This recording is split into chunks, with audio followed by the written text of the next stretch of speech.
د کندوز د ښار لویه لاره یوه له ګڼې ګوڼې ډکه لار. تازه د کندوز ټولګټو چارو ریاست پریکړه کړې چې د دغې لارې دواړې خواوې د 10 مترو په پلنوالي د کورونو او هټیو په ګډون له ټولو موانعو پاکې کړي. په دې لویې لارې ځینې موانعو موټر چلوونکي له ستونزو سره لاس او ګریوان کړي وو. دوی دغه راز غواړي د یادې لویې لارې د پراخولو ترڅنګ ترافیکي نښې نښانې نصب کړي.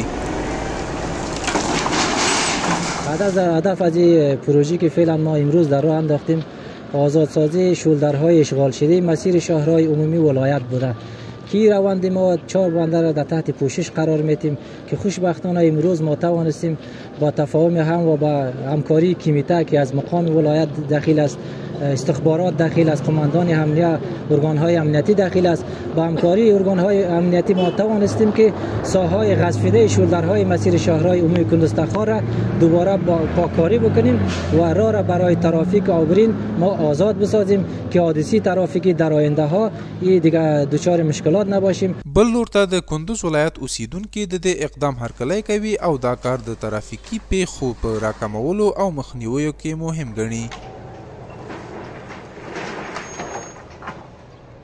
یک کار نیک است، یک کار بسیار، یک قدم نیک است. شما این کار انجام دادین به خاطر اینکه خیلی مردم در سرک در مشکلات و مصیبت ها درگیر هستند.